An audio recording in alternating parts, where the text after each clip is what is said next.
The Artist 22E Pro is XP Pen's flagship graphics tablet display. For what the Artist 22E Pro delivers at £500 or $500, it's everything you'd expect from a Cintiq competitor. For a tablet of roughly the same size, yet half the price of Wacom's Cintiq 22 HD, there's bound to be a number of hiccups, but we shall pick those out as we go.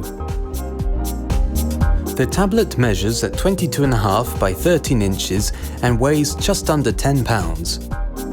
So there's no concern relating to knocking the display about. The menu buttons are firm, click nicely, and don't wobble about.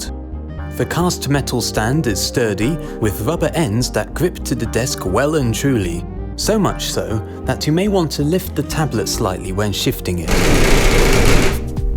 All in all, a solid bit of well-engineered kit. Here's what the 22E Pro comes with.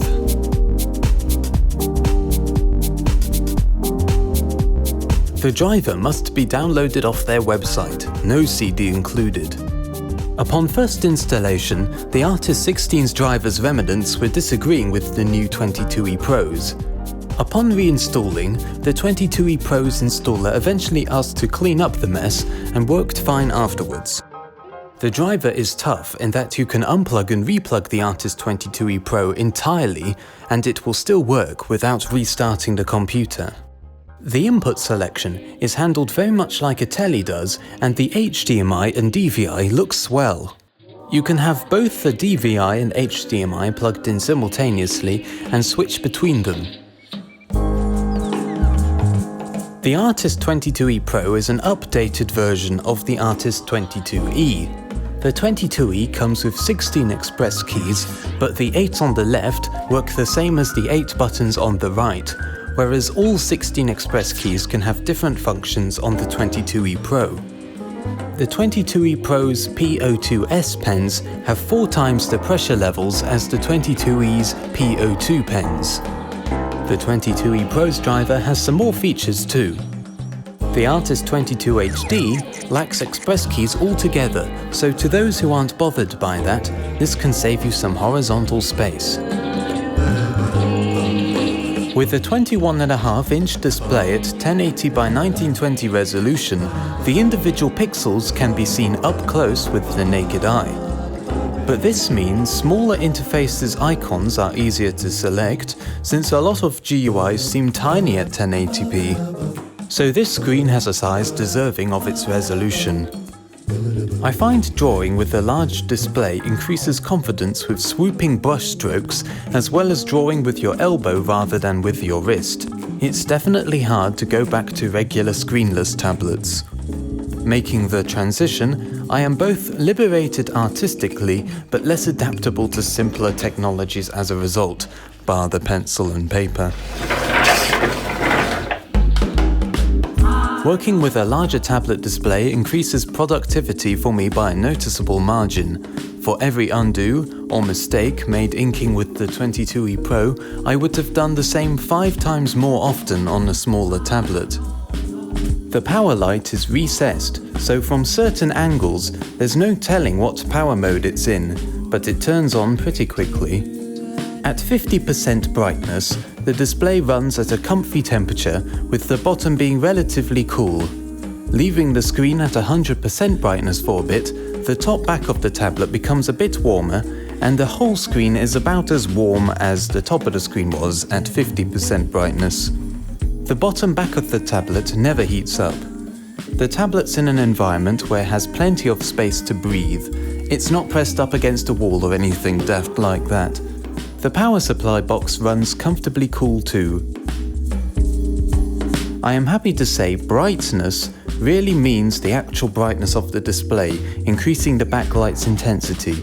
It's not just clipping the whites in order to boost the shadows linearly like consumer-grade monitors do. Speaking of temperature, there's a number of color temperature settings. For working in black and white or roughing animation sketches for hours, I've got a very soft orange user setting. For most of the time though, you'll want to set the color temperature to sRGB for professional working with colors, as it's the most accurate. The website advertises a 77 to 82% Adobe color gamut coverage.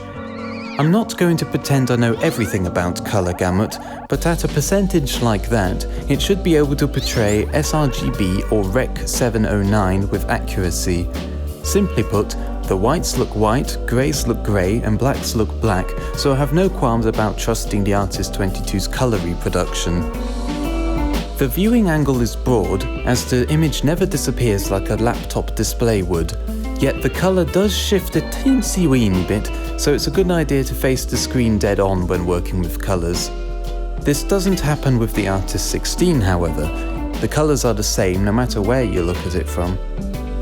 A couple other menu options include DCR, which crushes the shadows. Gamma is similar, but affects the highlights too. A smooth gradient from black to white demonstrates the effects. If you're after accurate color reproduction, it's best to leave these settings off.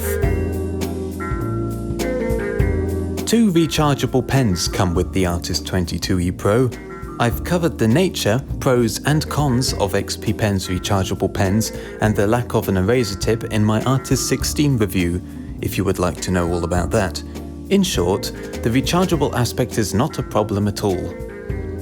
The pen has a good ergonomic feel. Most of the weight is rightfully at the tip, and it has a soft rubbery material around where your hand is. Soft yet firm, delightful. These PO2S stylus pens boast 8,192 pressure levels, enabling incredibly delicate brush width work.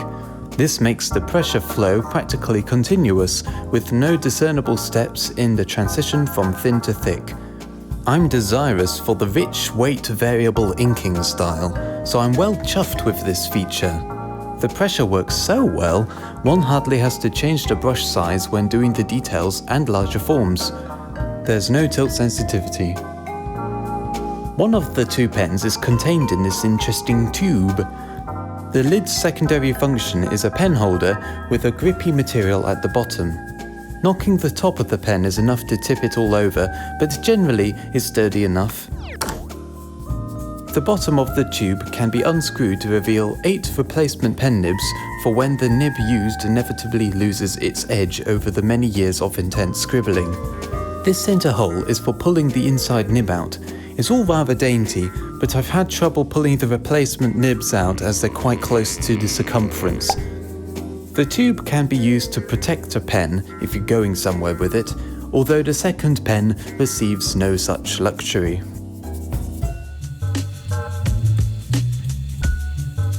Calibration is most satisfactory, with only a slight misalignment towards the very edges of the monitor. Done properly, you don't need to worry about where the computer thinks your pen is and can just get to drawing. Rarely now do I have to magnify the canvas excessively to deal with the small details. The click sensitivity refers to the curve of pressure either having more change of brush size towards one end or the other.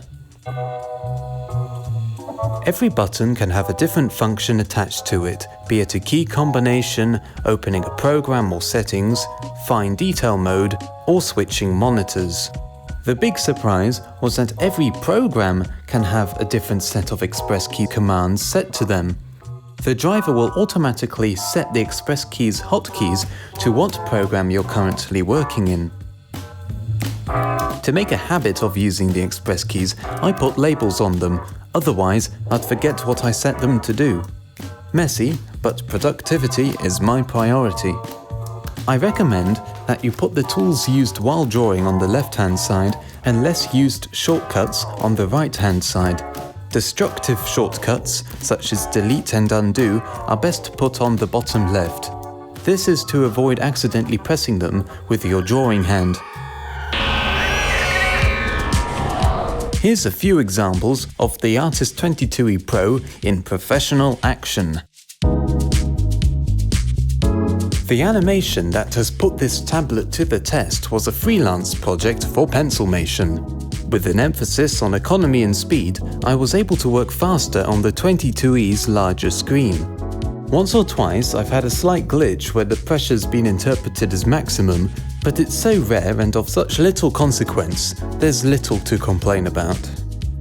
I put the drawing flipping buttons on the top left of the express keys, so I can quickly flip through the animation, doing in-betweens, then colouring them in. Storyboards and animatics can be thrashed out and later come back to for more detailing once the general story's structure has been planned out. It's especially important to animators to be able to work with big gesture lines, then later clean up with careful line tracings, and the Artist22E's large display and accurate stylus calibration complements this incredibly well. The open-source Krita program, on the rise to fame with its new animation features, pairs nicely with the Artist22E Pro. And with Krita's odd eraser toggle ignoring pen and eraser mode, you can set the button on the P02S stylus to be E, that being Krita's default eraser toggle key. Let's also hope the folks at Krita improve responsiveness to express keys which occasionally get stuck. When it works, it's lovely and my preferred way of working, until it gets stroppy. This doesn't happen with any other program, so this is Krita's compatibility issue, not the tablets. Apart from those two gripes, I can see myself really getting into Krita, using it for colouring and in-betweening scanned animation drawings.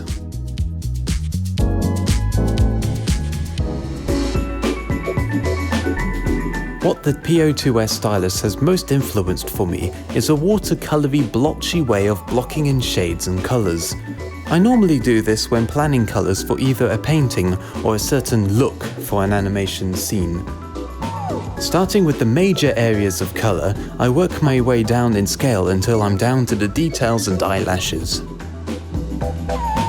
The high-resolution pressure curve means I can shade subtly without having to spend precious seconds tweaking the brush opacity settings. This enables me to get a rough idea of the big picture, compositionally and chromatically.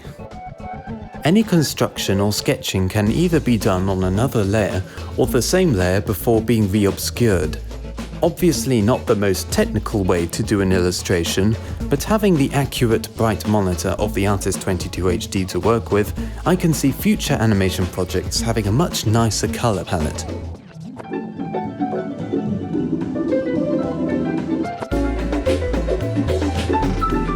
The XP Pen Artist22E Pro won't break the bank quite like a Cintiq would for professionals starting out, and it'll earn its keep quite soon. Once I delved into the express keys and the versatile driver, they turned out to be a surprisingly handy bonus.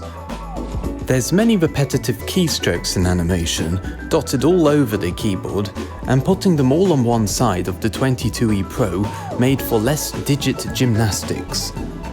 I reckon the improvement of my more painterly work after receiving the Artist22E Pro was of no coincidence. XP Pen's product line is one of the most affordable in the competitive field and is engineered incredibly well. The 22E Pro lends a major advantage to one with a large desk, otherwise you may want one of the smaller tablets, because a 22-inch monitor takes space.